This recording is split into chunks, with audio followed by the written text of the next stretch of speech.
expedientes bíblicos, fin y comienzo de un reinado. Pero antes... Hola chicos, digan cómo están. Gracias a Dios, estamos muy bien.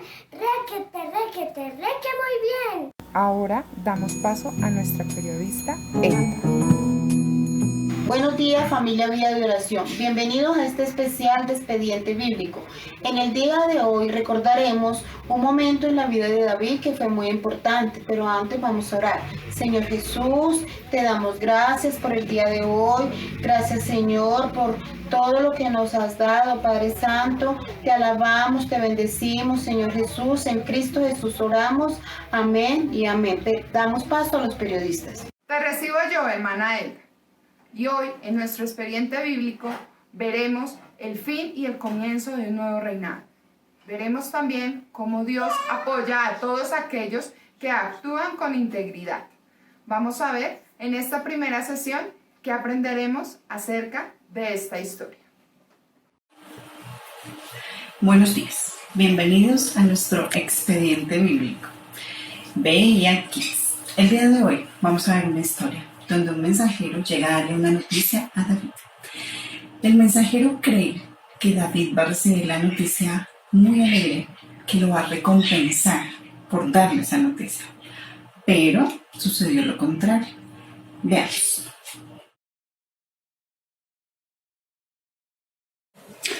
Bueno, tenemos acá a nuestro mensajero Amalecita dándole la noticia a David. La reacción de David fue dolerse en su corazón profundamente por la muerte de Saúl. Sí, era su enemigo de toda la vida, pero él se colocó muy triste por Saúl, por Jonathan, porque era su amigo. Estaba triste por todos aquellos que habían muerto en batalla. David y sus hombres lloraron amargamente y ayunaron. Bueno, el Amalecita le dijo, sí, yo participé en la muerte de Saúl. Eso no le gustó para nada a David. Nosotros averiguamos la verdad. ¿En dónde creen ustedes que encontramos la fuente verdadera? ¿Dónde es esa fuente de verdad? Miren, ¿dónde creen? Miremos. Listo. ¿Cuál es nuestra fuente de verdad? La palabra de Dios. Entonces, investigando esta historia, leímos en 1 Samuel, capítulo 31, lo siguiente. La batalla se puso cada vez peor para Saúl y los arqueros lo alcanzaron a herir gravemente con sus flechas. Entonces Saúl le dijo a su escudero, toma tu espada y mátame, para que esos paganos no vengan a hacer burla de mí. Pero el escudero de Saúl tuvo miedo y se negó a matarlo. Así que Saúl tomó su propia espada y se mató él mismo. ¿Sí ven? Al ver que Saúl estaba muerto, su escudero se atravesó con su propia espada y murió junto con Saúl. Así fue como ese día murieron Saúl, sus 3 hijos y su escudero. Entonces, niños, este mensajero Amalecita le estaba diciendo la verdad a David. No, ¿verdad? Muy probablemente el Amalecita encontró el cadáver de Saúl, le quitó el brazalete y la corona y mintió. Le estaba mintiendo a David. Pensó que David iba a premiarlo por matar a Saúl. Entonces David cobró venganza por la muerte de Saúl. Y una vez más, David probó su integridad, demostró que estaba calificado para ser el siguiente rey. Vamos a hacer unas preguntas a algunos niños. Vamos a estar muy atentos. ¿Vamos? Hola, iglesia. Espero que el día de hoy estén pero muy bien. Haremos unas preguntas para algunos niños de la escuela dominical. Hoy empezaremos con Majito y Esteban. Primera pregunta. ¿Quién le trajo a David malas noticias? Hola. Amalecita del campamento de Saúl. Vamos con la segunda pregunta. ¿Quién murió? Saúl, Saúl, Jonathan Jonathan, y muchos soldados. soldados. Tercera pregunta. ¿Qué hizo David cuando escuchó estas malas noticias? El cafete. ¿Y escribió qué? ¿Una canción? Una estación feliz. ¿Feliz o triste? Feliz. David lloró y escribió una canción triste. Sí. A continuación veremos una entrevista de este momento. Hola Juan José, buenos días. Hola, abuelita. Hola niños de vida y adoración, muy buenos días. Juan José está jugando a una historia bíblica y hoy vamos a contarles una historia bíblica que está en el segundo libro de Samuel en el capítulo 1 y 2 y es la muerte del rey Saúl. Entonces Juan José, ¿te interesa esta historia? Sí. Bueno, David hacía 2 días que regresaba de una batalla con los amalecitas, cuando llegó un mensajero. Y el mensajero traía un mensaje. David le dijo, cuéntamelo todo. Y el mensajero le dijo, Saúl y Jonathan, su hijo, han muerto. ¿Tú cómo lo sabes?, preguntó David. Y el mensajero le dijo, iba pasando por el campo de batalla y el rey Saúl estaba muy mal herido. Y le dijo, mátame. Y yo lo maté. Y tomé una corona como la que tú tienes, Juan José, y un brazalete. Y se lo trajo a David. Wow. Entonces David, al oírlo, y los que estaban con él rasgaron sus vestiduras y lloraron y ayunaron hasta el anochecer, porque Saúl y su hijo Jonatán habían caído a filo de espada por el ejército del Señor y la nación de Israel. Interesante. Le dolió mucho a David la muerte de su rey, de su ejército. Y después el rey David quiso que el pueblo nunca olvidara que su amigo Jonathan había muerto en un campo de batalla. ¡Wow! Bueno, niños, esta historia continúa, ¿cierto, Juan José? Son muchos capítulos y muy interesantes. Esperemos que estemos atentos con estas nuevas historias. ¿Te gustó? ¡Sí, me encantó! ¿Ya? Hasta el otro domingo, niños. Juiciosos, Hasta el domingo. leyendo el mensaje de Dios y siendo juiciosos en la casa. Si quieren con sus propios ojitos, pueden leer ese capítulo en la Biblia si tienen una. En esta segunda sesión de nuestro expediente bíblico, veremos cómo David es un gran músico. Dios dio la música como una herramienta para expresar nuestros sentimientos. David canalizó su dolor a través de una canción para conmemorar y recordar a Saúl y a su gran amigo Jonatán. David, al dolerse de la muerte de su rey y de su gran amigo Jonatán, probó nuevamente que sería un gran rey. Muy bien, a continuación veremos un video de esta época. Vamos ahora a algunas preguntas de testigos de esa época. Estas preguntas van para Amy Sofía. Primera pregunta. ¿Cómo David demostró sus emociones después de saber que Saúl y Jonatán habían muerto? La música Dios dio este don para expresar lo que sentíamos y en el caso de David, conmemorar y honra y recordar mediante una canción de dolor a Saúl y a Jonatán. expresando su amistad pura y verdadera, y la valentía de Saúl con la que defendió a Israel. Última pregunta para Amy y Sofía. ¿Por qué era importante para Israel recordar este día y el canto de lamento? Motivaría a luchar contra los filisteos.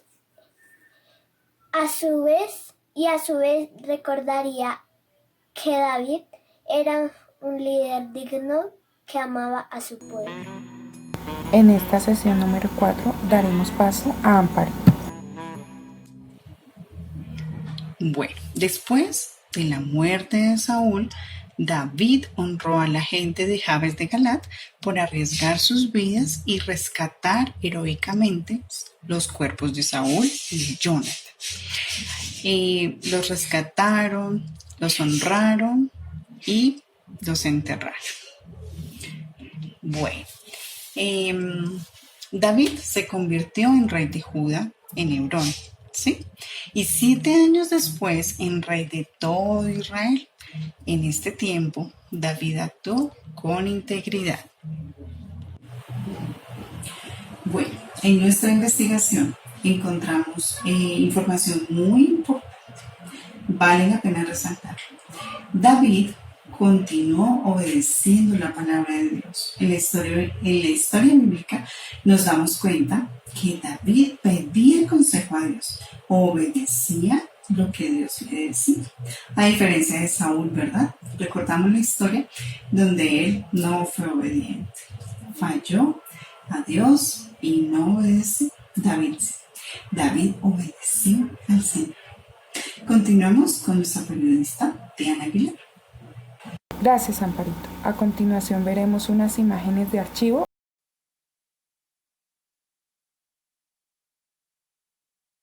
Estas preguntas van para Paulita. Paulita, ¿no es sorprendente que David esperara tanto tiempo para ser rey? Sí, mi chico, David esperó porque sabía que era mejor recibir el reino como un regalo de la gracia de Dios y no de tratar de tomarlo por sí mismo. David se convirtió en el rey de Judá en Hebrón y 7 años después en el rey de todo Israel. En ese tiempo actuó con integridad en lugar de ambición egoísta. Bueno, ¿y cuál fue la diferencia entre Saúl y David? A diferencia de Saúl, David siguió buscando la palabra de Dios. Lo vimos en la historia cuando pidió consejo a Dios y obedeció lo que Dios le dijo. Última pregunta. ¿Por qué honró David a los hombres de Jabes de Galaad? David los honró porque arriesgaron sus vidas y rescataron heroicamente los cuerpos de Saúl y Jonatán para honrarlos con un entierro apropiado. Eso mostró su lealtad a Dios y al pueblo de Dios. David nos muestra que siempre es mejor hacer lo correcto y esperar que Dios provea en su tiempo. En esta sesión número 4 veremos en nuestro expediente bíblico llorar con los que lloran. Hola Mateo, ¿cómo estás? Bien. Mateo, ¿ves esta imagen que tenemos aquí? Sí. ¿Quién es? David ¿Qué está pasando con David en estos momentos? está llorando ¿Y por qué está llorando? por su amigo Jonatán y por el rey Saúl. Oh, se enteró de que habían muerto, ¿cierto? Sí, ¿Y se dolió mucho en su corazón? sí. Tú sabes que así como David se dolió mucho por Jonatán y por Jeremías y por Saúl, Jeremías también se dolió por el pueblo. Y Jeremías no tanto también. Jesús mismo se dolió. La muerte es real, ¿lo sabías? ¿No? Sí, la muerte es real. Y es el resultado del pecado. ¿Sabes que la paga del pecado es la muerte? No. Bueno, pero para nosotros los creyentes tenemos una esperanza, que es Jesús. Jesús murió por nosotros en la cruz del Calvario para darnos vida. Pero ¿sabes qué? Jesús también lo hizo por amor a ti y por amor a mí, porque Él también se dolió de todos aquellos que en algún momento lo rechazaron. Resulta que a Jesús también lo rechazaron y Él lo único que hizo fue pedir al Padre misericordia. Siempre debemos ser sensibles, Mateo, con aquellos que lloran, con aquellos que sufren, dejando nuestro dolor y nuestra situación a un lado. Ir y consolar, dar la esperanza de que Jesús es nuestro Señor y nuestro Salvador. Recreemos ese momento en la historia de David. ¿El rey Saúl murió? Esta es su corona. El ejército israelí fue aniquilado. El príncipe Jonatán murió. ¿Jonatán? ¡Jonatán! ¡Jonatán! Tu belleza, oh Israel, fue muerta en estos lugares. ¿Cómo es que cayeron los grandes? Oh, hijas de Israel, lloren por Saúl y por mi hermano Jonatán. ¿Qué imágenes hemos visto? Pero ahora haremos algunas preguntas. Esta pregunta es para Juan Piñeros. Primera pregunta. Una de las partes esenciales de ser cristiano es gozarnos con los que gozan y llorar con los que lloran. Entonces está bien dolerse por la muerte y el sufrimiento, como lo hicieron Jeremías y David. Recordemos que la muerte es el resultado del pecado. Otra pregunta. ¿Cómo debe ser nuestra actitud con aquellos que están muy tristes? Llorar con ellos sin importar nuestras circunstancias personales. En mi experiencia personal, para mí es muy reconfortante cuando estoy triste y alguien viene a abrazarme y a veces hasta a llorar conmigo.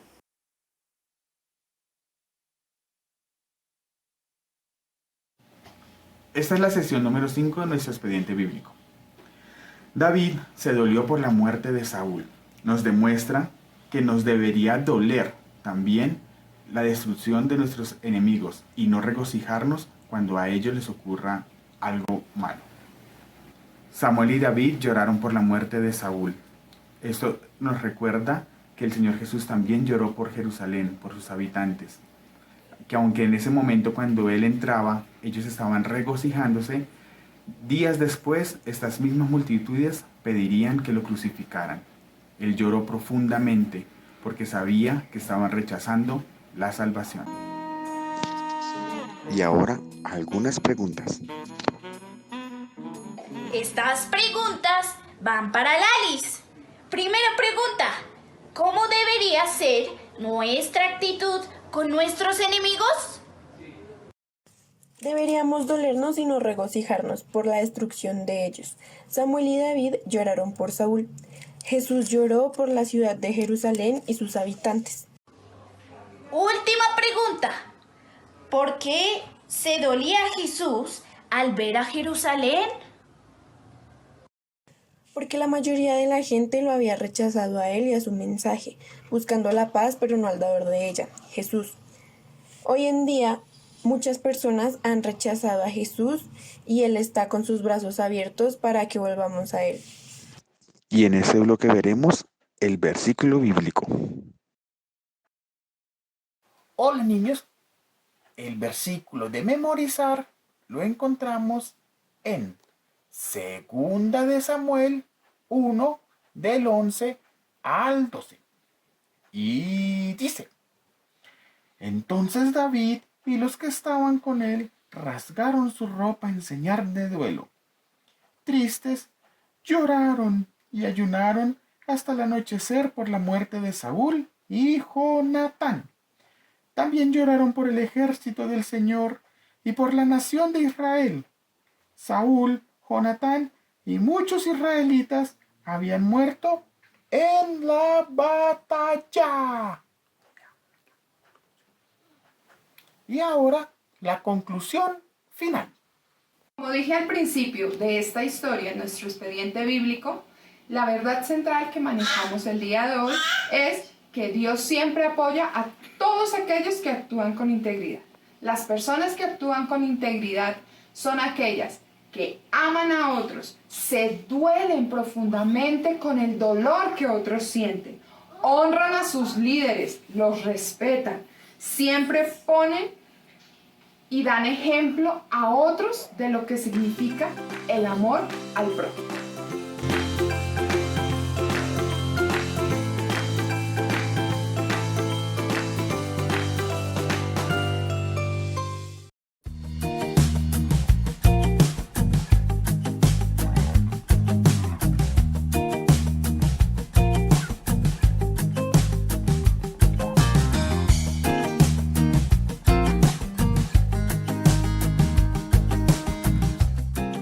Iglesia, es un privilegio poderlos saludar como familia, deseando que todos estén muy bien.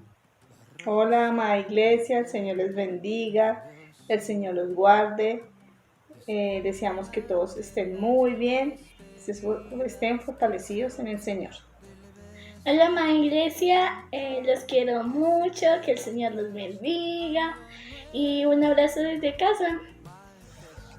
Queremos como familia compartirles una pequeña porción de la palabra que se encuentra en Salmos 37, versos 18 y 19, y dice así la buena palabra del Señor. El Señor protege la vida de los íntegros y su herencia perdura para siempre. En tiempos difíciles serán prosperados, en épocas de hambre tendrán abundancia. Amén.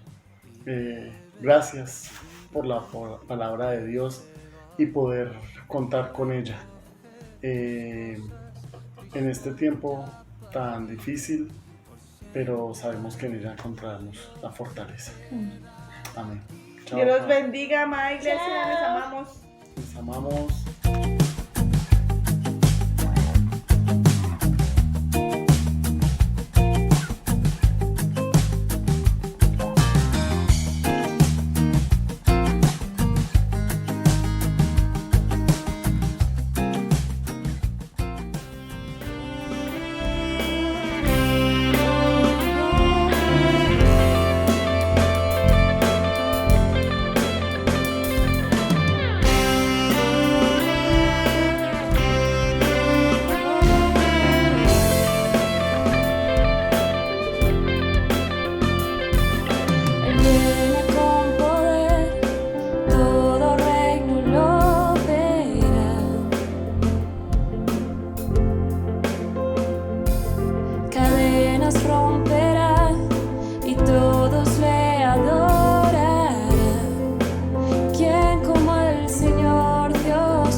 al Rey de Reyes y Señor.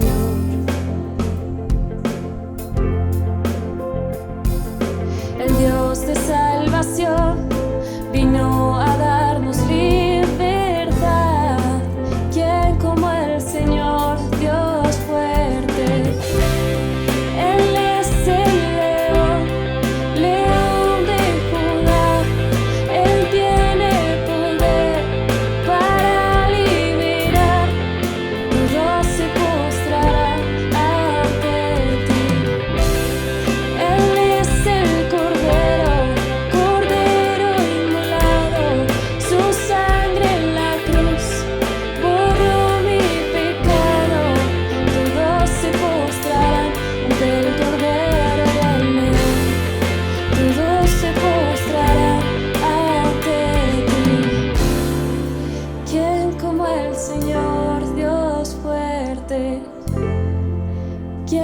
como el Señor, Dios fuerte?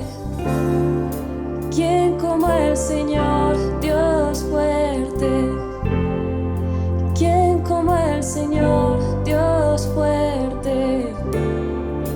¿Quién como el Señor, Dios fuerte? ¿Quién como el Señor? Él es el león, león de Judá. Él tiene el poder para liberar.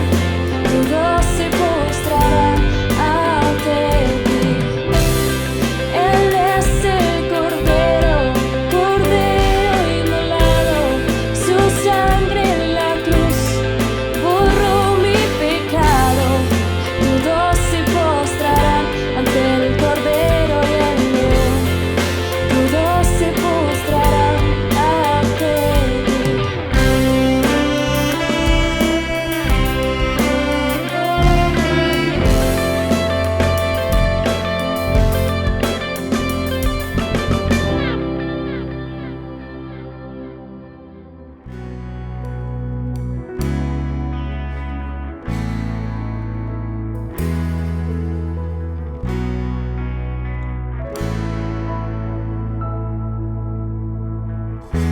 Te bendeciré la tierra de plenitud, de ríos de bendición.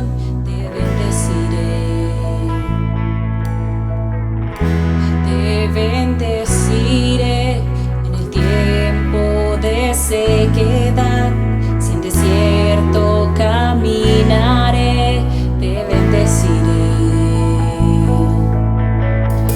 Cada bendición que has dado, te alabaré. Si la oscuridad viniera, también diré: bendito sea el nombre del Señor, bendito sea tu nombre, bendito sea el nombre del Señor, bendito sea tu glorioso nombre. Te bendeciré cuando el sol brille sobre mí y las cosas se encuentren bien. Te bendeciré. Te bendeciré si al seguirte haya que sufrir, me cueste ofrecerme así. Te bendeciré. Cada bendición que has dado, te alabaré. Si la oscuridad viniera, también diré: bendito sea el nombre del Señor, bendito sea tu nombre, bendito sea el nombre del Señor, bendito sea tu glorioso nombre. Darás y quitarás, darás y quitarás. Siempre cantaré, pues te bendeciré. Darás y quitarás, darás y quitarás. Corazón dirá, pues te bendeciré.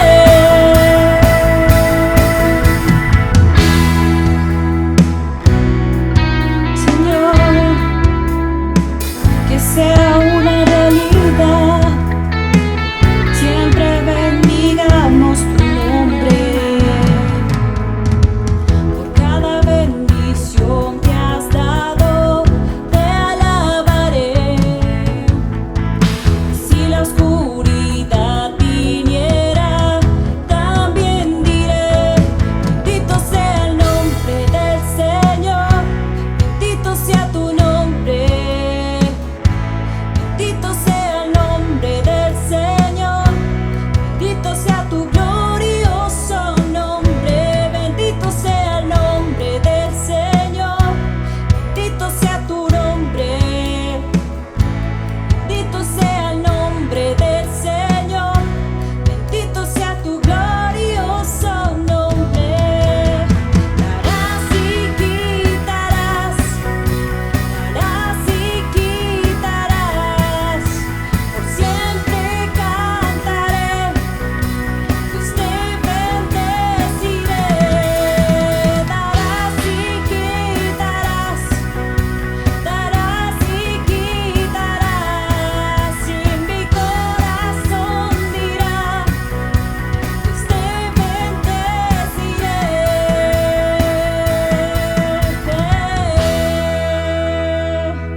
Dios me ama.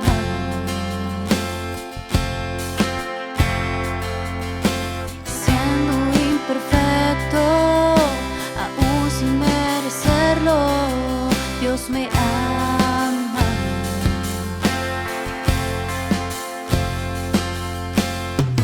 Si estoy fuerte, si yo estoy de pie, Dios me ama.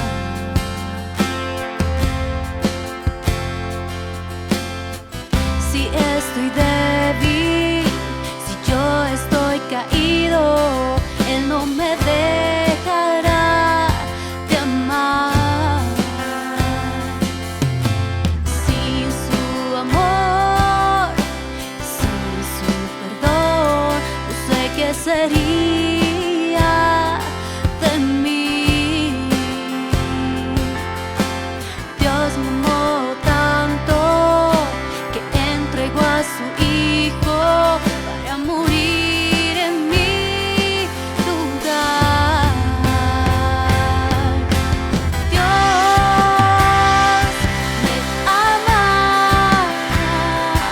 y su amor es tan grande, incondicional. Dios me ama y siempre está con sus brazos abiertos a mí. Aún siendo así, pobre pecador, Dios me ama.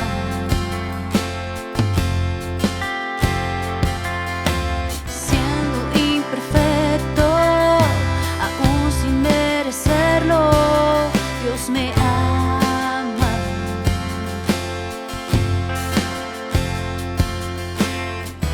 Si estoy fuerte, si yo estoy de pie, Él me ama.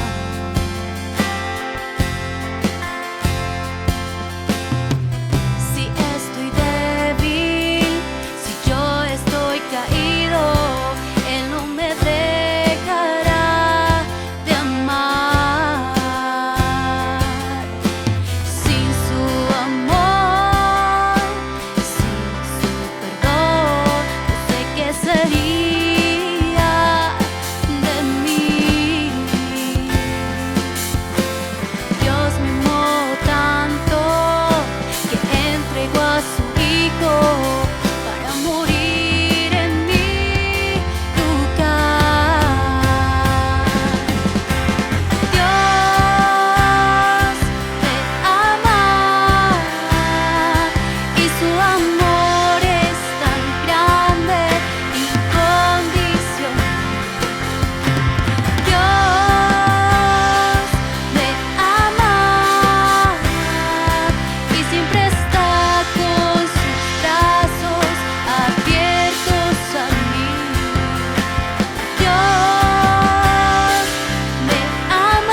eterna. Veré la luz de gloria, sí, veré al Rey, porque Él vive, triunfaré mañana, porque Él vive, ya no hay temor, porque yo sé que el futuro es suyo. La vida vale más y más solo por Él, porque Él vive, triunfaré mañana, porque Él vive, ya no hay temor, porque yo sé que el futuro es suyo. La vida vale más y más solo por Él.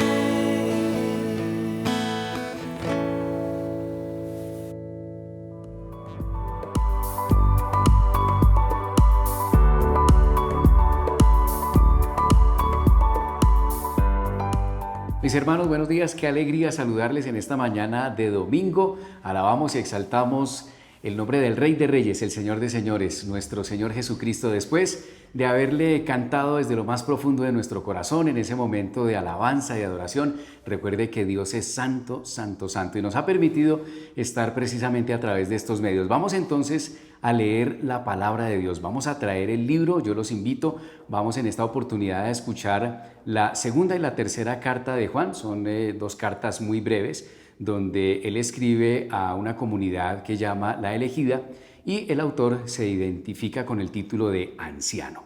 Página 421 para quienes tienen el libro, los libros de la Biblia. Leemos entonces en el nombre del Padre, del Hijo y del Espíritu Santo.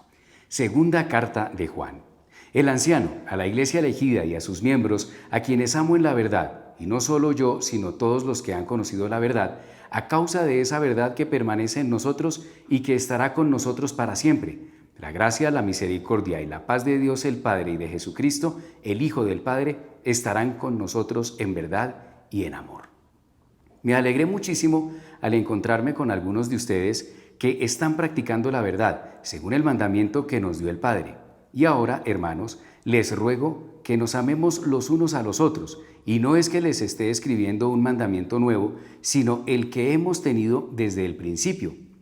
En esto consiste el amor, en que pongamos en práctica sus mandamientos, y este es el mandamiento, que vivan en este amor tal como ustedes lo han escuchado desde el principio. Es que han salido por el mundo muchos engañadores que no reconocen que Jesucristo ha venido en cuerpo humano. El que así actúa es el engañador y el anticristo. Cuídense de no echar a perder el fruto de nuestro trabajo, procuren más bien recibir la recompensa completa. Todo el que se descarría y no permanece en la enseñanza de Cristo no tiene a Dios. El que permanece en la enseñanza sí tiene al Padre y al Hijo. Si alguien los visita y no lleva esta enseñanza, no lo reciban en casa ni le den la bienvenida, pues quien le da la bienvenida se hace cómplice de sus malas obras.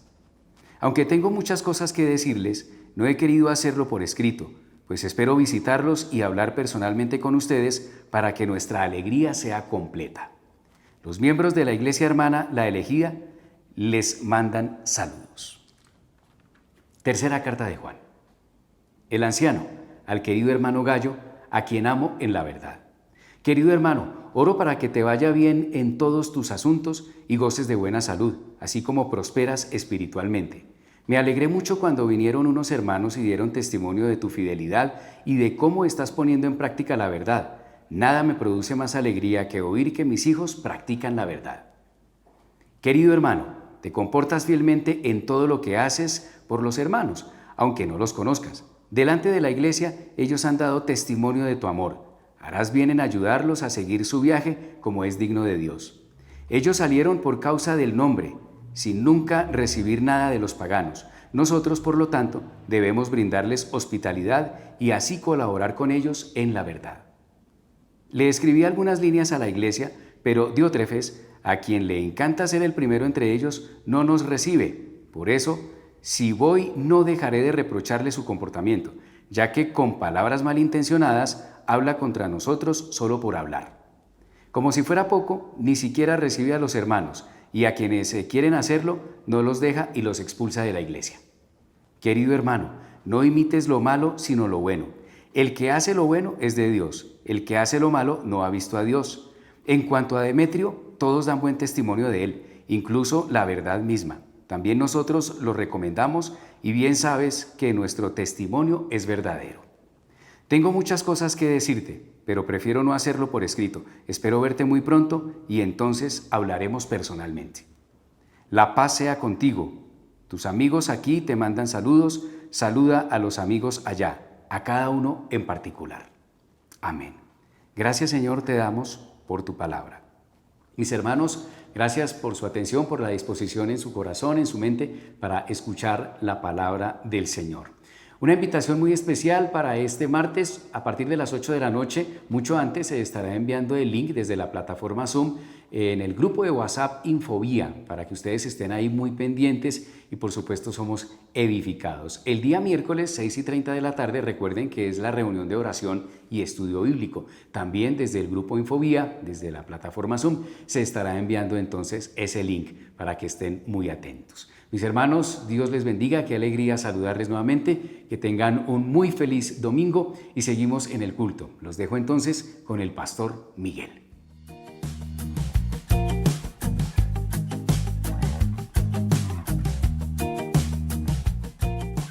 Buenos días, mis hermanos.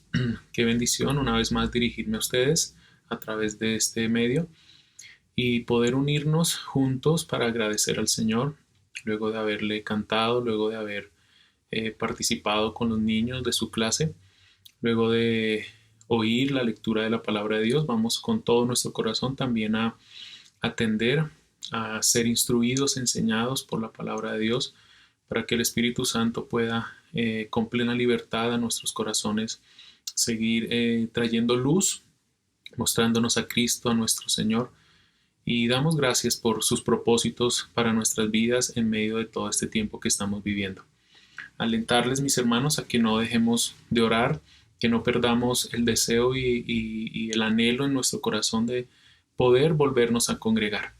Y por eso necesitamos orar insistentemente para que el Señor obre maravillosamente en medio de todo este tiempo y nos permita, según su voluntad y en su tiempo, volver, como les digo, a congregarnos. Vamos a orar para ir a la Escritura, para ir a la palabra en este tiempo, y quisiera que nos uniéramos y que oráramos juntos para esto. Padre, te queremos dar gracias en este momento. Hemos dispuesto este tiempo para toda esta reunión y ahora este tiempo para atender y ser instruidos en tu palabra. Pedimos que, como ella misma dice, seamos alentados, exhortados, confrontados, instruidos, consolados, renovados en todo lo que somos y tenemos, Señor, para que Cristo sea glorificado en nuestras vidas y sea mostrado más hermoso. Como es la intención en esta serie, afírmanos una vez más en tu amor por nosotros. Y con plena disposición en nuestro cuerpo y en nuestro espíritu queremos atender a tu palabra en este momento. Te damos gracias y te adoramos, Señor, a través de oír y luego obedecer y poner por obra tu verdad en nuestras vidas. Amén. Muy bien, hoy terminamos esta pequeña serie que hemos titulado Dios me ama, Dios me ama. Y hasta aquí hemos visto entonces dos hermosas verdades en cuanto al amor de Dios por nosotros. Si recordamos, estas dos verdades que hemos estudiado hasta el momento es la siguiente. Una, dijimos en primer lugar que Dios me ama a pesar de quien soy. Que a pesar de nuestra condición de pecadores, Dios envió y demostró su amor a través de dar y entregar a su Hijo Jesucristo por nosotros en la cruz. Y luego vimos esta verdad, Dios me ama y nada puede cambiar eso. En esta verdad hemos sido afirmados en que si Dios entregó a su Hijo Jesucristo por nosotros para que fuéramos salvos, fue su máxima expresión de amor. Y nada en este mundo creado, en el mundo espiritual o en el mundo físico, puede hacer que Dios nos ame menos. Y que todo tiempo que vivimos termina siendo una manera en la que Dios demuestra su amor sobre nosotros, a favor de nosotros, y siempre, como dice la Escritura, por medio de su Hijo Jesucristo. Ahora, sobre esta base, sobre estas dos verdades, vamos a establecer una tercera verdad acerca del amor de Dios, que la hemos nombrado o titulado así. Dios me ama aunque a veces duela. Puede pensar por un momento en esta frase, meditar en ella y cuán real es para nuestra vida. Dios me ama aunque a veces duela. Y vamos a ver esta linda verdad en Hebreos capítulo 12. Allí en este texto, en los primeros versículos de este capítulo, vamos a ver esta verdad. Y este texto de Hebreos 12 es un pasaje que, por el tema que desarrolla, pudiera no parecerlo, pero realmente fue escrito para ser dado y usado como palabras de aliento para sus primeros lectores y pues por ser dado por Dios para la iglesia en todo tiempo. Fueron palabras dadas para nuestro aliento. Ahora, si recordamos el capítulo anterior a este 12, es decir, el capítulo 11, que es muy conocido por la fe, el autor viene hablando de aquellos creyentes que vivieron toda su vida con una fe puesta en el Señor. Y pudiéramos leer, y usted recordará, como muchos de ellos que son mencionados ahí, todos los que son mencionados ahí, y muchos de los creyentes, en medio de muchas dificultades y duras circunstancias, se caracterizaron por una vida de fe. A veces una fe débil, a veces una fe muy fuerte, pero todos y cada uno de ellos, como ha de caracterizar a los hijos de Dios, una vida de fe y de confianza en el Señor. Es más, en el mismo capítulo 11 vamos a encontrar que muchos de nuestros hermanos en aquella época pasaron por momentos muy duros de sufrimiento, al punto en el que eran tentados a desmayar en su fe. Y es que cuando sufrimos es fácil pensar que Dios no nos ama. Esa pudiera ser una tendencia o una manera a veces en la que nuestra mente reacciona, en la que nuestro corazón produce ciertos tipos de sentimientos o emociones en medio del dolor, en medio del sufrimiento que pudiéramos pasar. Y se pudiera llegar a pensar cosas como estas. Dios no me ama, o por qué si Dios me ama está permitiendo algún tipo de dolor o sufrimiento en mi vida. Ahora, al abordar este texto que vamos a ver en Hebreos capítulo 12, no planeo hablarles haciendo juicios sobre sus vidas, sino por el contrario, abordar este texto con el propósito con que el autor lo escribió. Y es que seamos alentados, es que tú y yo seamos alentados y también consolados al saber que Dios nos ama aun cuando a veces duela, aun cuando duela en algunos momentos ese amor.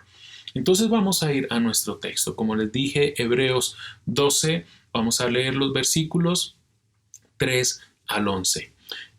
Voy a leerla en la versión Biblia textual, que a mi parecer, puedo decir y me atrevería a decir que expresa de una manera muy clara el sentido de lo que el autor escribió cuando escribió esta carta. Entonces voy a leerlo en la Biblia textual. Usted me puede seguir en alguna otra versión, no hay ningún problema, pero pues si tiene la opción de seguir esta versión, puede hacerlo. Si no, en pantalla también va a aparecer el texto bíblico. Hebreos 12, 3 al 11. Considerad pues al que soportó tal contradicción de pecadores contra sí mismo, para que no os canséis en vuestro ánimo desanimándoos. Aún no resististeis hasta la sangre combatiendo contra el pecado, y habéis olvidado la exhortación que como a hijos se os dirige. Hijo mío, no tengas en poco la disciplina del Señor. No te desanimes cuando seas reprendido por Él, porque el Señor al que ama disciplina y azota a todo el que recibe por hijo. Permaneced bajo la disciplina, pues Dios os está tratando como a hijos, porque ¿qué hijo es aquel a quien su padre no disciplina? Pero si os quedáis sin disciplina, de la cual todos han llegado a ser partícipes, entonces sois bastardos y no hijos. Además, nosotros hemos tenido a nuestros padres naturales, los cuales nos castigaban y los respetábamos. ¿No seremos mucho más dóciles al Padre de los Espíritus y viviremos? Porque ellos en verdad nos castigaron por pocos días, según les parecía, pero Él, para lo provechoso, a fin de que participemos de su santidad. Es verdad que ninguna disciplina al presente parece ser causa de gozo, sino de tristeza, pero más tarde da fruto apacible de justicia a los que por ella han sido ejercitados. Amén. Amén. Lo que hace el autor aquí en este texto es exponer una cita, un pasaje de Proverbios, específicamente, como vamos a ver en un momento, Proverbios 3, versículos 11 y 12. Y el escritor expone este pasaje de Proverbios haciendo una analogía entre la paternidad humana y la paternidad de Dios, entre la paternidad de los que somos padres, la terrenal y la humana, y la paternidad divina. Y lo que espero que veamos es que los hijos de Dios podemos llegar a aceptar nuestras adversidades, nuestros momentos difíciles como expresiones del amor paternal de Dios. Es lo que el autor quiso plasmar y afirmar en los corazones de sus primeros lectores y es lo que el Señor espero pueda afirmar en nuestras vidas hoy. Ahora, sé que pudiera haber rechazo hacia este tipo de declaración, la de que acabo de decir, que los sufrimientos aún pudieran llegar a ser usados por Dios como expresiones de su amor paternal. Y esta verdad pudiera ser rechazada, pero precisamente es una verdad que está en la Biblia para nuestro aliento.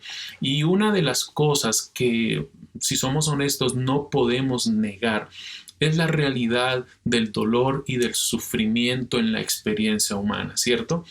Y ante esta realidad, de la que todos vivimos de una u otra manera, ante esta realidad Dios nos habla con esperanza.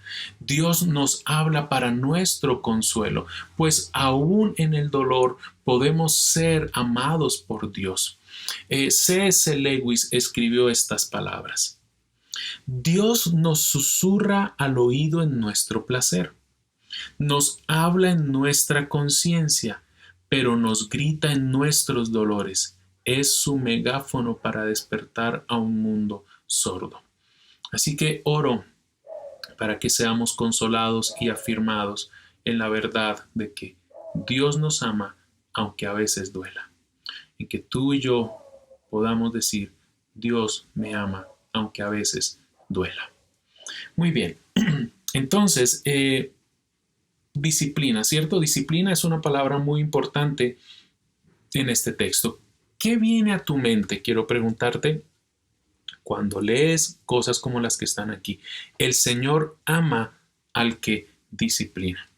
Alguno tal vez pudiera imaginar a Dios como estando siempre enojado, ¿cierto?, con sus hijos, como que todo el tiempo tuviera la frente arrugada y una expresión de enojo, como que si él tuviera una especie de látigo en su mano, esperando el momento en el que alguno de sus hijos comete el más mínimo error para luego descargar su ira con unas buenas reprimendas.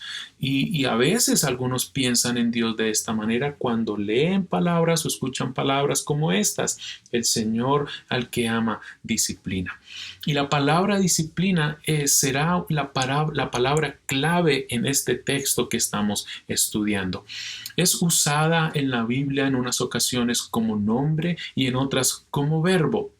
En el libro de Proverbios aparece 30 veces esta palabra. En el Nuevo Testamento como nombre disciplina aparece 6 veces y 13 veces como verbo. Y en este pasaje de Hebreos que acabamos de leer, el escritor usó esta palabra 3 veces como verbo y 4 como nombres. Ahora, ¿por qué les estoy dando estos datos? Para que veamos la riqueza y pueda mencionar la riqueza de este término disciplina, que es traducido con las siguientes palabras. Es decir, en todas estas menciones, cantidad de veces que aparece en la Biblia, la palabra disciplina no siempre es traducida como disciplina. Es traducida de esta manera: instrucción, recibir instrucción, educar, aprender, disciplina o disciplinar también, castigo, castigar, corrección, corregir, enseñar. Es decir, si pensamos en toda esta riqueza de palabras, esta variedad y muchos términos que son usados para traducir un mismo término, la disciplina tiene la idea de formación. Es un término y es una palabra muy importante porque abarca cualquier cosa que los padres hacemos y que los maestros hacen para formar, para corregir, para cultivar, para educar a los niños. ¿Con qué propósito? Con el propósito de ayudarlos a desarrollarse con el fin de madurar como deben hacerlo y como se esperaría que todo niño crezca para que sea adulto, para que madure. Entonces es muy rica esta expresión de disciplina, porque es todo aquello que se hace, sea un padre o un maestro, para que los niños sean desarrollados y sean llevados hacia la madurez, hacia la adultez.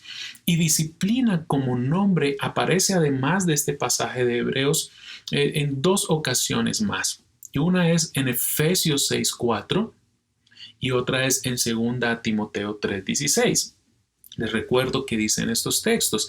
En Efesios se habla de un padre que educa a sus hijos. Y en 2 Timoteo se usa esta palabra, noten esto, para hablar de la escritura como útil para instruir en justicia.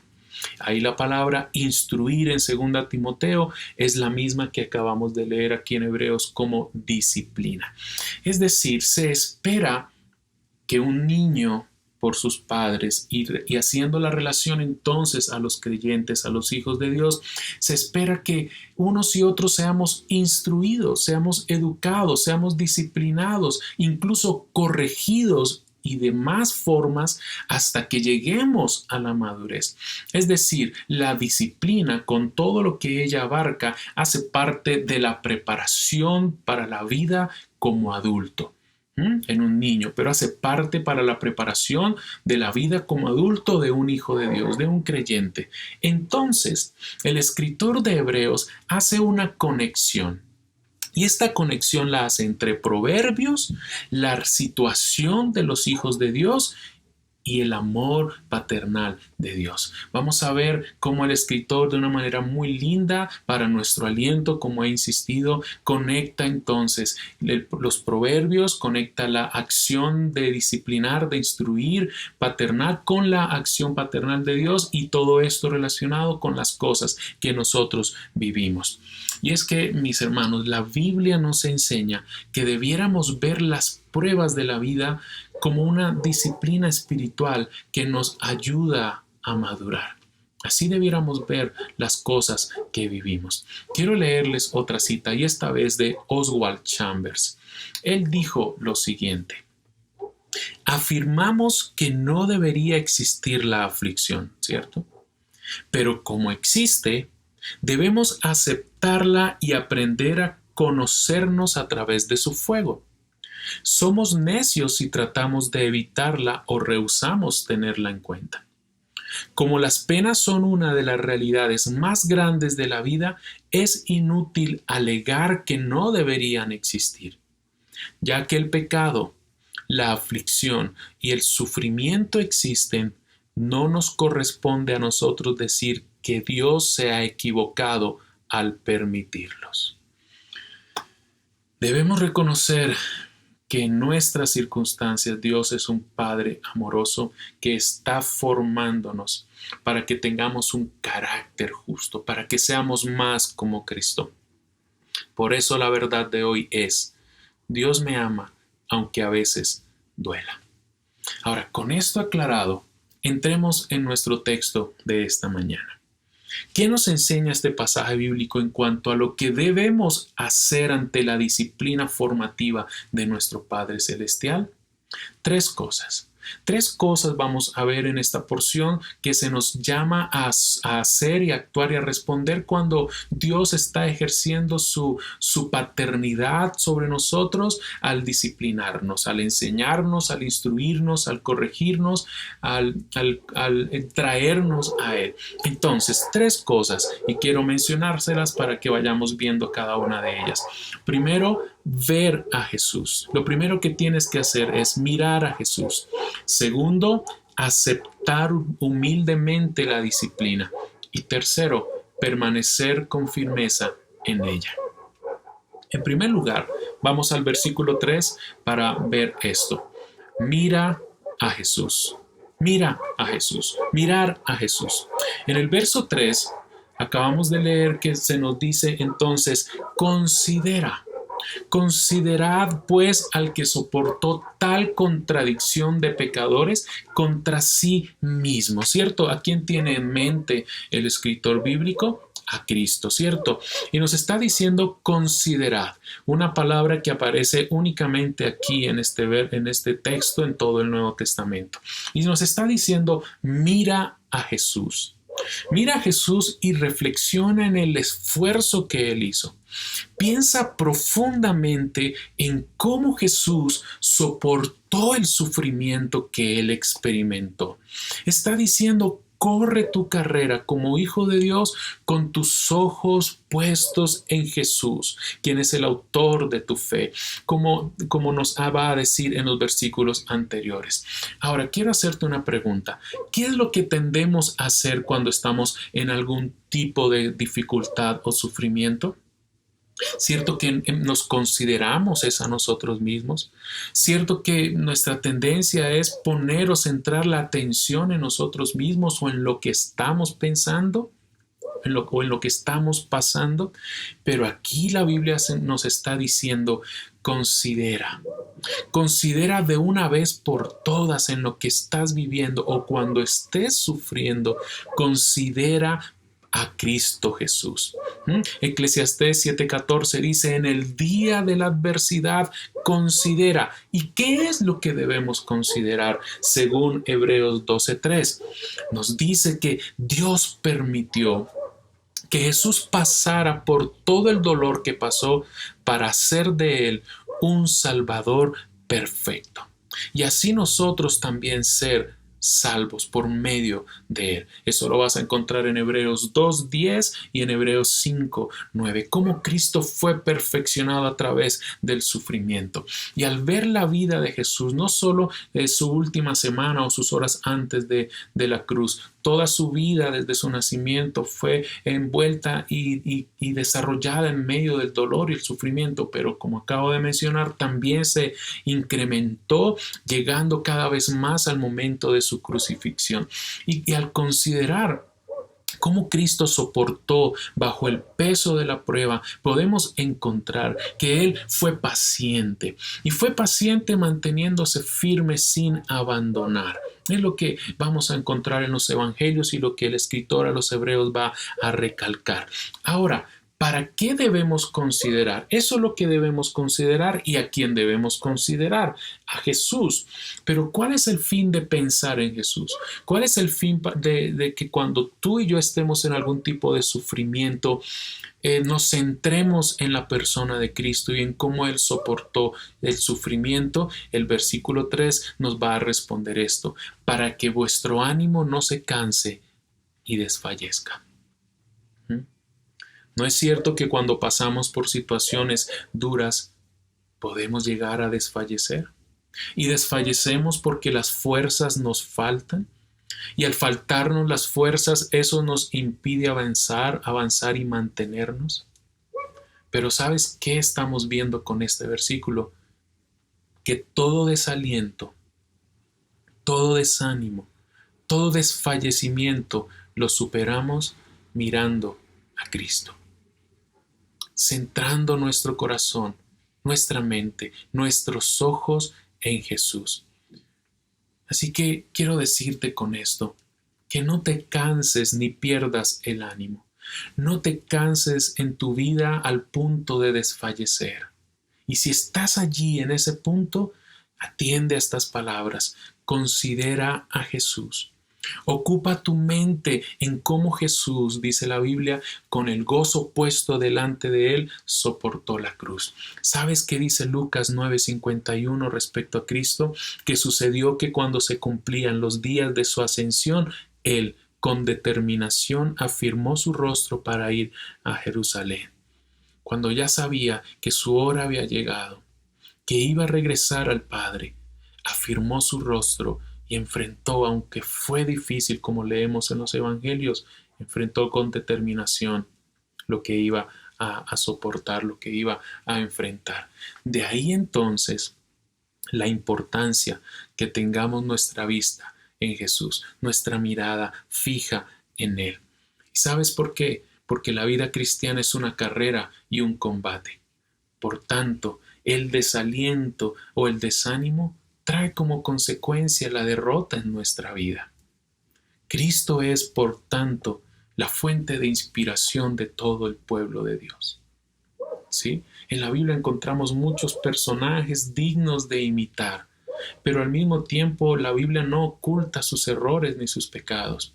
Y aunque pudiéramos aprender de todos ellos y aprendemos y cosas podemos imitar, se nos llama a poner nuestra confianza, nuestra mirada en Cristo y a seguir sus pasos, a seguir sus pisadas. Por eso Él, más que cualquier otro, es la fuente de aliento, de inspiración, de fortaleza de todo cristiano y más aún en los momentos de dolor y sufrimiento. Entonces eso es lo primero que debemos hacer. Ante la disciplina, ante la instrucción de Dios, lo primero que tienes que hacer es mira a Cristo. No quites tu mirada de Él, no quites tu mirada del Señor. Lo segundo es, acepta humildemente la disciplina. Acepta humildemente la disciplina. Y es algo que vamos a encontrar en los versículos 4 al 6. El versículo 4 comienza diciendo esto: pues todavía no habéis resistido hasta derramar sangre combatiendo contra el pecado. Ahora, ¿por qué aceptar humildemente la disciplina? Porque tenemos una lucha contra el pecado. Allí el escritor nos va a decir que ninguno ha sufrido lo que Cristo sufrió. Él sufrió aún viviendo una vida perfecta de obediencia. Es decir, Él no merecía ninguna de las cosas por las que pasó, por las que sufrió.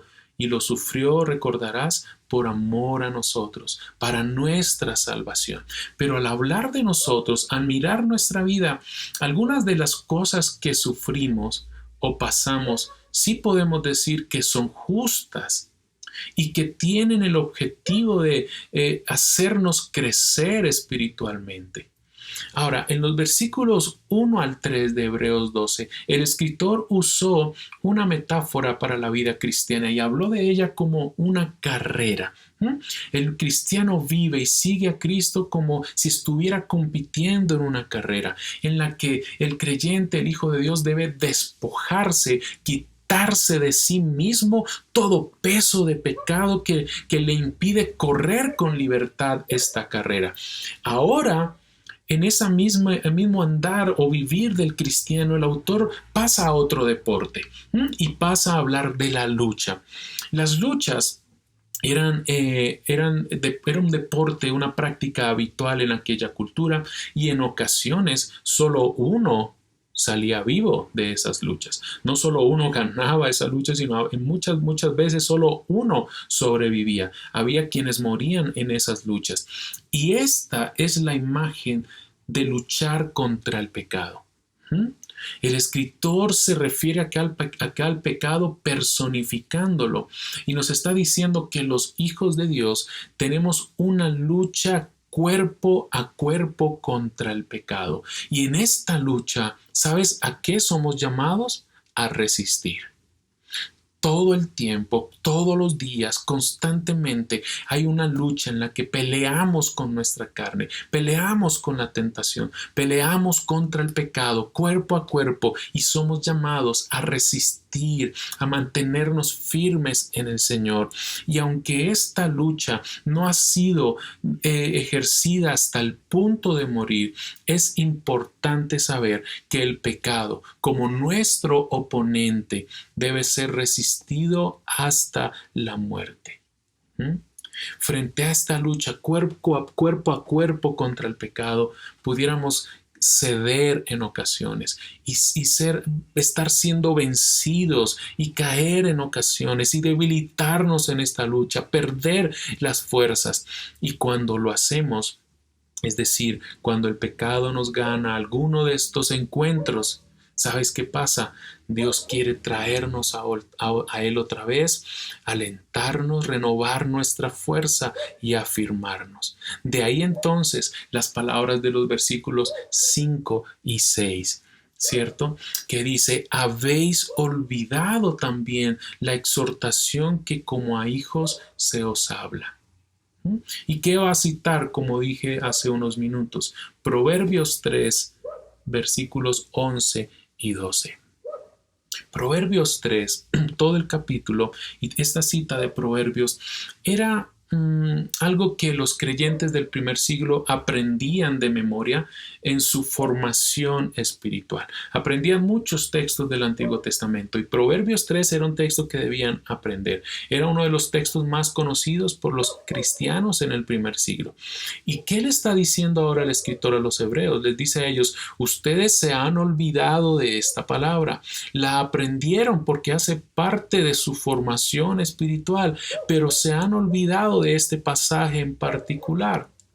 Ya en Hebreos 5:11, el escritor les había dicho a ellos que se habían hecho tardos para oír, o como lo dice la Nueva Versión Internacional, lo que les entraba por un oído les salía por otros. Y entonces lo que va a hacer el escritor es usar esta cita de Proverbios de exhortación para animar a sus hermanos y estimularnos y alentarlos en esta lucha y en este continuar de seguir al Señor. Y es que, mis hermanos, seamos honestos, si olvidamos la palabra de Dios, perdemos el ánimo. Si olvidamos la palabra de Dios, estamos listos para ser vencidos, derrotados. Y una de las cosas que tú y yo no podemos permitirnos es olvidar la palabra, es olvidar la escritura, es aprenderla, memorizarla, vivirla, especialmente cuando estamos en algún tipo de sufrimiento. En esos momentos, cuando estamos sufriendo, cuando estamos cuerpo a cuerpo con el pecado y olvidamos la palabra, nuestra mente puede ser nublada y perdemos de vista lo que Dios ha dicho y lo que Dios está haciendo en nuestra vida. Miren, no necesitamos nuevas revelaciones de Dios, nuevas cosas de Dios. Él ya nos ha dado todo lo que necesitamos para todo tiempo que vivamos. Por eso el escritor a los hebreos va a recordarles, y será importante hoy recordarnos la escritura. Por eso necesitamos recordarnos unos a otros la palabra de Dios. Por eso es tan importante estar juntos. Por eso es tan importante este tiempo que estamos viviendo, escuchar la palabra. pero añoramos el congregarnos, como también va a decir Hebreos, que no dejemos de congregarnos dentro de las condiciones normales y que añoramos para ser estimulados al amor y a las buenas obras. ¿Y cómo nos estimulamos unos a otros para esto? Si no es con la palabra. Ahora, el escritor no va a usar esta cita de Proverbios para regañar a sus hermanos, aunque los va a exhortar, pero su exhortación no es un regaño. Los va a exhortar y les va a decir: ustedes han olvidado la palabra, pero lo hace para alentarlos, aunque a veces sea dura estas palabras. Y esto es importante para los hijos de Dios, porque en nuestras dificultades y aún cuando estamos siendo disciplinados por Dios, necesitamos que otros nos recuerden aquellas cosas que olvidamos con tanta facilidad, ¿cierto? Que a veces es muy fácil y lo hacemos honesta y sinceramente, con amor, alentar a otros en sus dificultades y recordarle a otros la palabra del Señor en sus sufrimientos. Pero cuando somos nosotros los que sufrimos, cuando somos nosotros los que estamos pasando por alguna dificultad, tendemos a olvidar lo que hemos dicho a otros. Y ahí es donde entra la bendición de la iglesia. Otros vienen y nos alientan al recordarnos y al decirnos: estás olvidando la palabra del Señor. No la olvides. No olvides que Dios te ama aun cuando a veces duela, ¿cierto? Entonces, cuando estamos en algún tipo de sufrimiento, sea por prueba o por disciplina, tú y yo necesitamos ser alentados. Y quiero decirte algo: no seamos como los amigos de Job, ¿sí? Los peores consejeros y consoladores que se pudieran tener. No seamos como ellos. Ellos en algún momento dijeron ciertas verdades, pero las relacionaron y las aplicaron equivocadamente a Job. No seamos como ellos. Alentémonos, estimulémonos, fortalezcámonos unos a otros con la viva palabra de Dios. Usa la escritura. Habla con alguien, o cuando escuches a alguien en su dolor, no lo regañes, ¿sí? Aliéntalo. Fortalécelo recordándole la palabra, así él o ella la hayan olvidado. Dice entonces el escritor, la cita de Proverbios: hijo mío, no tengas en poco la disciplina del Señor, ni desmayes cuando seas reprendido por él, porque el Señor al que ama disciplina y azota a todo el que recibe por hijo. ¿Qué nos dice esto? Que la disciplina es una expresión del amor de Dios. Si recuerdas o no han visto algunos en los sermones anteriores de esta serie, les animo a que lo puedan oír y ver. Dijimos en el sermón anterior que Dios nos ama y nada cambiará eso. Entonces, si su amor por sus hijos es eterno y es perfecto, aún así cuando nos disciplina no es porque no nos esté amando. Es más, sería entonces otra manera en la que Dios expresara su amor para nosotros. Tú recordarás que una de las quejas que se le hizo a Elí en el Antiguo Testamento fue que él no estorbó el pecado de sus hijos. ¿Recuerdas? Y Dios no es así. Dios no es un padre que cierra sus ojos ante el pecado de sus hijos. Entonces, si Él es así, ¿por qué aceptar su corrección? Bueno, porque nos ama, nos está diciendo la palabra. No rechaces la disciplina de Dios, no rechaces su corrección, porque Él te ama y porque nos ama, nos disciplina. ¿Qué es lo que quiere hacer Dios? ¿Qué es lo que hace Él? Estorbarte a ti y a mí en nuestros malos caminos para que volvamos a la senda y participemos de las bendiciones de su gracia. Por eso no tengas en poco ni rechaces cuando Dios esté tratando contigo. A menos que quieras seguir un camino errante. Y ahí entonces, si te resistes, también sufriremos y sufrirás las consecuencias de tu pecado. Pero el llamado aquí es: no sigas en ese camino distante y errante y en contra de Dios. Déjate instruir, déjate corregir por tu Padre, porque Él te ama, aunque a veces duela. Proverbios 10:17 dice: por senda de vida va el que guarda la instrucción, mas el que abandona la reprensión se extravía. Así que, mis hermanos, la disciplina bien entendida debe ser motivo de ánimo y no de desaliento, ya que es algo en lo que está involucrada la providencia de Dios y su amor para con nosotros. Esto lo entendió Elifaz, uno de los amigos de Job, aunque como dije hace un momento, lo relacionó equivocadamente hacia Job. ¿Sabes qué dijo él? Y está en Job 5, 17 y 18. Pero considera la alegría de aquellos a quienes Dios corrige. Mira esto, considera la alegría de aquellos a quienes Dios corrige. Cuando peques, no menosprecies la disciplina del Todopoderoso. Y escucha esto, pues aunque Él hiere, también venda las heridas. Él golpea, pero sus manos también sanan. Y es una verdad que nos recuerda que Dios nos ama, que Él actúa no para nuestra destrucción, que Él obra no para nuestra condenación. Recuerda que vivimos en esta serie. El que está en Cristo ya no tiene condenación. Pues aunque Él hiere, también venda las heridas. Aunque golpee, sus manos también sanan. Entonces, eso es lo segundo que tienes que hacer, es lo segundo que tengo que hacer ante la disciplina del Señor. Es lo que debemos aceptar humildemente que Dios nos ama, que Dios al amarnos entonces nos disciplina cuando sea necesario. Y lo tercero es permanece firme en la disciplina. Permanece firme en la disciplina y lo vamos a encontrar en los versículos 7 al 11. Y esta sección pudiéramos decir que es como el plato fuerte que el escritor va a presentarles a sus hermanos para que ellos se alimenten y sean alentados.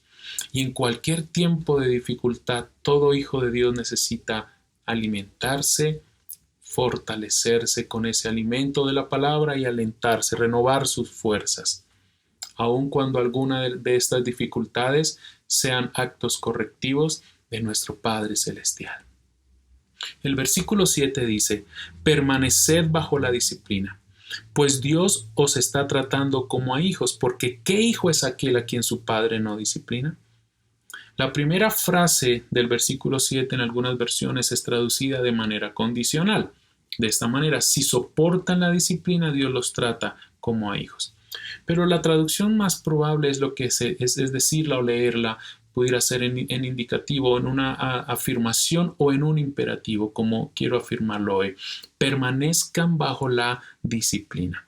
Es que, entre otras razones, es el decirlo o el leerlo con manera de imperativo o mandamiento, sigue con la idea de los versículos anteriores de aceptar humildemente la disciplina del Señor. Ahora, ¿por qué se nos pide permanecer bajo la disciplina? ¿Por qué se nos pide la humildad y la firmeza ante la disciplina del Señor? Por las siguientes razones. Porque es una prueba de que somos hijos de Dios. Es una prueba de que somos hijos de Dios. El escritor hace una pregunta: ¿qué hijo es aquel a quien su padre no disciplina? Y el verso 8, pero si quedáis sin disciplina de la cual todos han llegado a ser partícipes, entonces sois bastardos y no hijos. Hijos.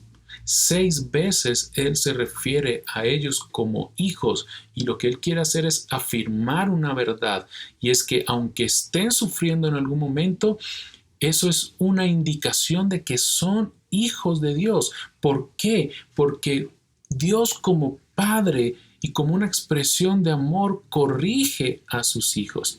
Ahora, la pregunta que hay que hacer, según lo que el escritor ha plasmado allí, es: cuando pecas, ¿estás sin disciplina de parte de Dios? ¿Sí o no? Piensa en esta pregunta, porque es muy importante para quién eres y cómo vives. Cuando pecas, ¿recibes corrección de Dios?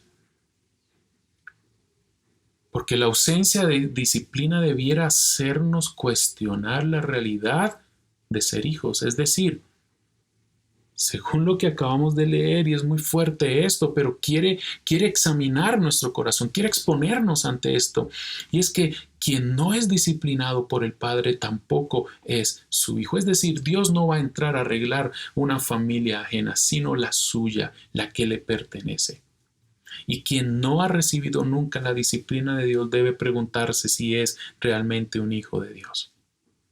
La disciplina de Dios es entonces evidencia de que somos sus hijos, y por eso este texto se convierte en un aliento, no en un regaño, en un aliento. Es decir, si estás siendo disciplinado por Dios en algún momento, es porque Él te ama, es porque eres un hijo, y sabes que todos los hijos necesitamos instrucción. Y ya establecimos este concepto de disciplina, porque en Israel no se limitaba la disciplina a lo correctivo, como dijimos hace un momento. Incluía el ser educados o ser instruidos. ¿Sabes qué hacía un padre de familia? Enseñaba e instruía a todos sus hijos en la ley de Dios, esperando obediencia de parte de sus hijos. Y la instrucción y la enseñanza de esta manera era aceptada y era desarrollada y aplicada porque hacía parte del desarrollo de un hijo, de cada niño. Así se nos está mostrando a Dios como un Padre amoroso que nos instruye, que busca que seamos educados, formados en amor hacia Él. Y es por eso que no debiéramos tomar a la ligera lo que Él hace en nosotros. Sí, y es lo que somos llamados a hacer, a permanecer, a someternos y permanecer bajo la disciplina, porque Él nos está instruyendo, Él nos está formando, Él nos está moldeando. Insisto, es su amor, aunque a veces duela. El punto es este, que Dios está ocupado en que seamos hechos conforme a la imagen de su Hijo Jesucristo. Por eso nos corrige, por eso nos disciplina, por eso nos enseña, por eso nos instruye, por eso nos disciplina. Ahora, ¿por qué se nos pide permanecer bajo la disciplina? Ya dijimos, porque es una evidencia de ser hijos de Dios, pero también, dice este texto, porque es para nuestro bien. Es para nuestro bien, es para tu bien que se te está pidiendo, permanece. Permanece cuando Dios está tratando con tu vida. ¿Sabes por qué? Porque es para nuestro crecimiento, es para nuestro perfeccionamiento. Y una vez más, el escritor va a usar el ejemplo familiar.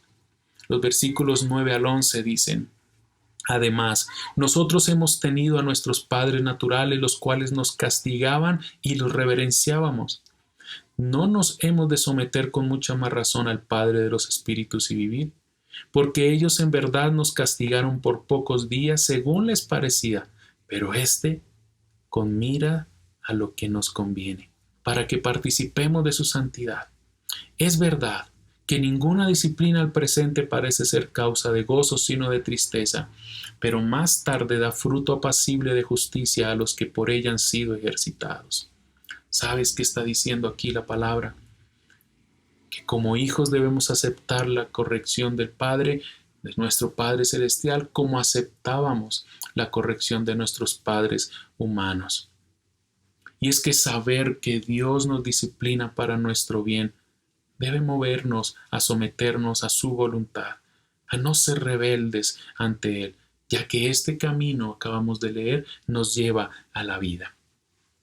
Los que somos padres, creo que hace mucho tiempo nos dimos cuenta que nuestra paternidad es imperfecta, ¿cierto?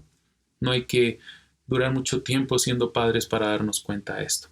Nos equivocamos en nuestros métodos, nos equivocamos en nuestros propósitos y nos falta mucha sabiduría que vamos adquiriendo en la medida que, por la gracia de Dios, estamos siendo padres. Estamos en el camino de ser padres. Pero déjame decirte algo. Aquí hay un contraste.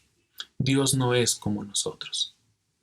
Él no se equivoca en sus métodos ni en sus propósitos hacia sus hijos. Él no necesita aprender a ser padre. Él ya tiene toda perfección y toda sabiduría perfecta. Él no se equivoca al enseñarte. Él no se equivoca al instruirte. Él no se equivoca cuando te corrige. Él tiene muy claramente en sí, en su voluntad y en su buena voluntad, cuál es su buen propósito. Y acabamos de leer, es para hacernos partícipes de su santidad. Es decir, Él no nos hace sufrir para destrucción o de manera punitiva. Una cosa es que suframos consecuencias de nuestros pecados, pero nunca, quiero afirmarte esto, nunca, por ser hijos de Dios, experimentaremos el juicio por nuestros pecados. ¿Sabes por qué? Porque Cristo ya lo sufrió. Cristo ya recibió el juicio de nuestros pecados. Ni el amor de Dios ni su justicia le permiten exigir un pago por algo que su Hijo ya pagó por completo. Así que en la disciplina, Dios no es un juez. Dios es un Padre. Cuando Dios no disciplina, Dios no es nuestro juez, es nuestro Padre amoroso. Por eso somos llamados a ser dóciles ante su voluntad. Él nos está preparando para la eternidad, para presentarnos ante Él puros y sin mancha.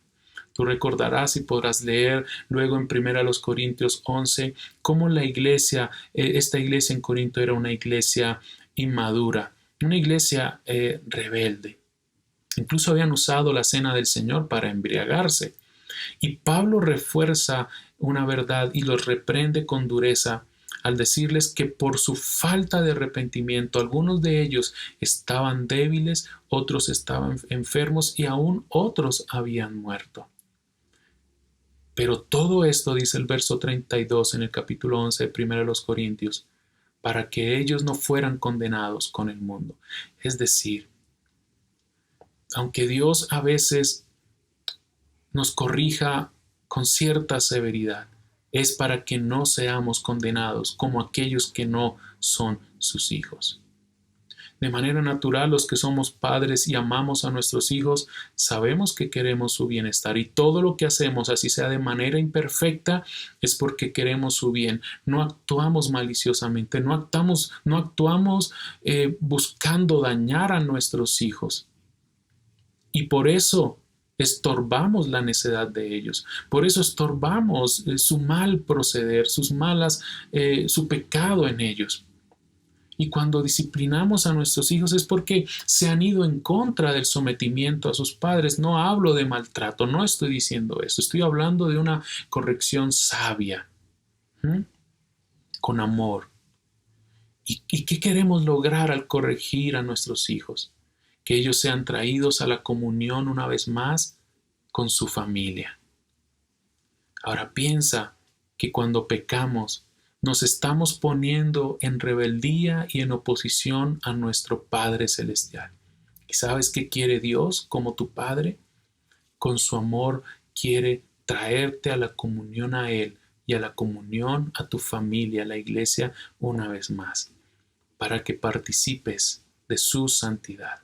Es decir, cuando Dios obra de esta manera en nosotros, Él está buscando que no volvamos a pecar. Por eso el versículo 11 es muy realista, ¿cierto? Va a nuestros corazones. Una vez más, el contraste entre cómo nos sentimos cuando somos disciplinados y el fruto que trae esta disciplina. Si somos honestos, nadie disfruta ser corregido, ser disciplinado. Pero si somos honestos también, reconocemos la necesidad de disciplina para un crecimiento saludable, para una maduración saludable. Así que lo difícil es aceptarla. No es causa de gozo, pero luego dice aquí este versículo, de haber pasado por ella, trae grandes frutos a nuestra vida. Una cosecha apacible de una vida justa, recta ante el Señor. Todo aquel, mis hermanos, que corre una maratón, todo aquel que practica algún otro deporte necesita disciplina. Cualquiera que practica algún deporte va a poder afirmar esto. Y la vida cristiana es una carrera que debemos correr hasta el final.